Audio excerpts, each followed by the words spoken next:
In today's episode, we're talking about Outlander, the finale of season 3. We are the chosen, you and I. Galas, a life for a life, sweet Claire. How's it going, folks? Welcome to my vlog. My name is Shaun. I'm a YouTuber from Edinburgh in Scotland. Right now I'm in Brazil. I actually got this t-shirt.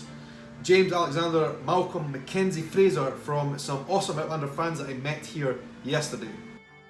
I will tell you all about my trip that I'm on at the moment in coming episodes of the vlog. But today, of course, I need to talk about Outlander.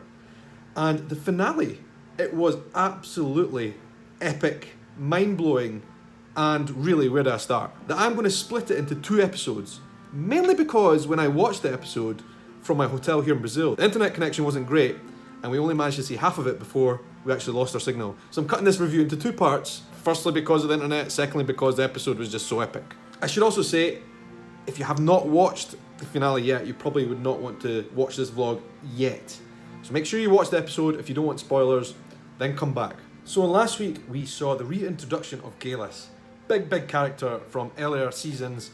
And in fact, someone that we all liked and knew there was something a bit fishy about, but trusted and wanted to see more of when she left us. So it was interesting when she came back as this kind of crazed temptress, which is exactly what she has turned out to be. She came out in that epic scene last week in the bloodbath. I mean, that was just visually mind-blowing, but it left us thinking, like, what the heck is going to happen this week? Claire has to go after young Ian, who's been captured by Galas. Jamie, meanwhile, has been captured by the young ambitious captain who wants to send him back to Britain to face his punishment for sedition and for murder. But what the young captain didn't know was Jamie's friendship with our hero, Lord John Grey. Being the governor of Jamaica, where everybody currently is in this part of this series, overall authority on land is Lord John Grey, and our hero saves the day. Of course, he defends Jamie and he reprimands the young captain. I mean, Lord John Grey has just developed into this character that we have grown to like more and more and more over the period, right? I mean, obviously, we know that he's got romantic feelings, love for Jamie, but they also have a really good manly friendship as well. Like, aside from the kind of romantic part, they actually just like each other as people, which is cool to see, a kind of bromance, if you like. I think Jamie needs influential friends like that, right? Because he always gets into these predicaments. So yeah, Lord John Grey does the honourable thing to his friend, lets him go. Where will we see Lord John Grey again in the future? I'm sure he will come up. Absolutely positive. So that's really interesting. Lord John Grey back on our screens, and like governor of Jamaica, but I'm sure we're going to see him in the States somehow, somewhere. Claire has already started to get some really big suspicions that there's something not quite right with Galas, right? Claire obviously liked her as a friend for many years, now realises she's just gone a bit too wacky in her pursuit of Scottish independence. Young Ian, going to be sacrificed for Galas' journey back in time. That is how she has survived the journey so far, which is different from Claire's journeys. And then we really get to see Galas come out. Strange how fate keeps bringing us together. She kind of seemed reasonable earlier on in the first season. She was totally reasonable. I liked her a lot. But now, she has lost all of that. She's become this villain that we kind of love to hate. She's obviously going in pursuit of something that she believes in, and it's probably quite a noble cause, right? She feels Scottish independence was obviously lost at Culloden, but there are other ways around it. There's a prophecy behind it. She thinks she can change the future, the history of Scotland, by going back and forth between the times and acting out prophecies. One of which, it turns out, is to kill the 200-year-old child of Jamie and Claire, Brianna. And as it turns out, there are more standing stones, more magical standing stones which you can travel through time, and they're in Jamaica. And then we get to this kind of big, massive scene, this tense moment. And I have to admit something very strongly. I was so surprised when this happened when it did. I was thinking of this episode that the big finale at the end would be a kind of will she, won't she go back in time? Young Ian, does he die or not? I thought there would have been a hanging cliff there. So I was really shocked and surprised that this moment came early on. It was like, boom, here we go. The showdown with Claire and Galas and Jamie, and we're only halfway through. I was like, what? That means there's more drama to come. Big epic battle ensues. And in the end, Claire kills Galas.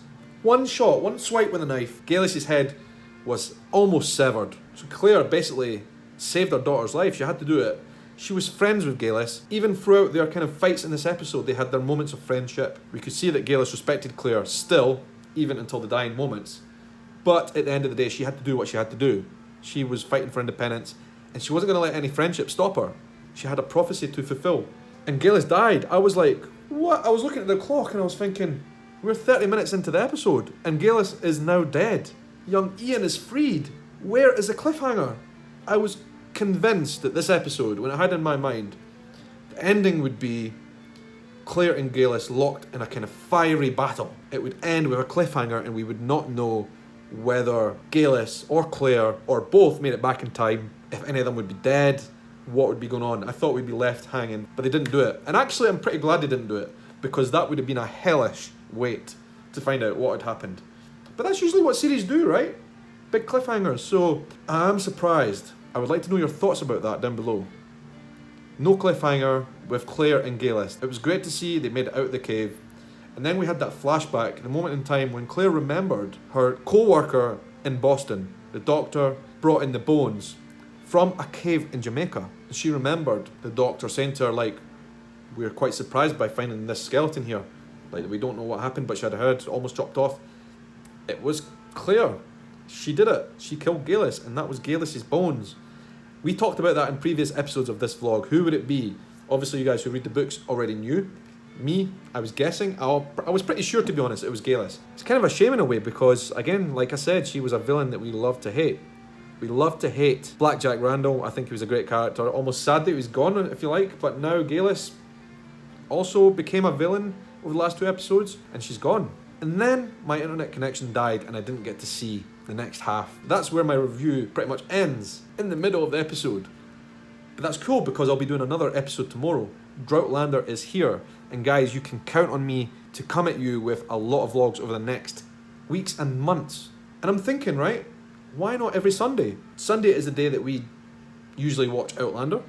And since there will be no Outlander until at least the late summer next year, why don't we keep this going on Sundays? Why don't we just keep this continuing? I've got a lot of video ideas for you guys on Outlander, but you won't have to wait that long for my next segment, which is coming in the next day or two of the second half of this review. One final thing I want to say about the half of the episode of the finale that I've seen so far. The whole idea of Scottish independence, right? It's something that's close to my heart. It's also something that I find fascinating with this time travel thing. Kings and queens of Scotland and who would be on the throne again. Of course, the clans were really deeply involved in that, but actually, having thought about everything, Jamie, he and Claire both tried to stop Bonnie Prince Charlie from progressing with his plans to get the Jacobites army rising several times.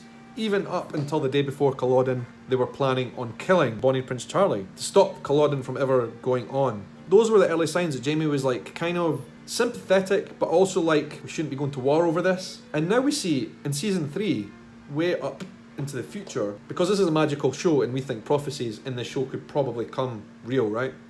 Galas is someone who probably has a really good chance of succeeding in getting the next Scottish king on the throne and Scottish independence to actually happen. If anyone has the ability to do it, it's her. Galas is the woman that would do it. She's mad, psychopathic by this point, and determined, and has a plan and a prophecy behind her. And Jamie and Claire stop her. Now, they weren't able to stop Culloden, but they were able to stop Galas. Now, while Jamie gave everything he could in the Battle of Culloden to win independence because he had a lot invested in it, all his men were there, all that kind of stuff. At the end of the day, I think if his men were never dragged into it, the clans weren't dragged into it, he might have reconsidered.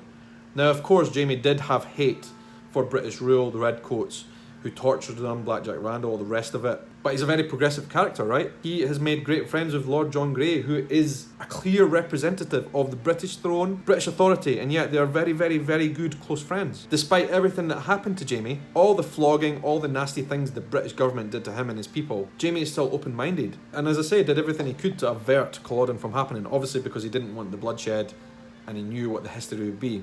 I think he was definitely clearly averse to the British nasty rule, but at the same time he was like, it's perhaps not worth going to war over. So very, very interesting. So yeah, a very, very good first half of this episode. I now have good internet access, so I will be watching the second half right now, and I will be sharing my thoughts, my review and reaction, a Scottish reaction, with you guys probably tomorrow. And I might also have a wee surprise guest on this vlog talking to me all about Outlander as well. Big massive fans of the show, really excited about that. So, Outlander is here yet again. But fear not, I'm here for you. Have a great night, folks. I will speak to you again tomorrow. Take care.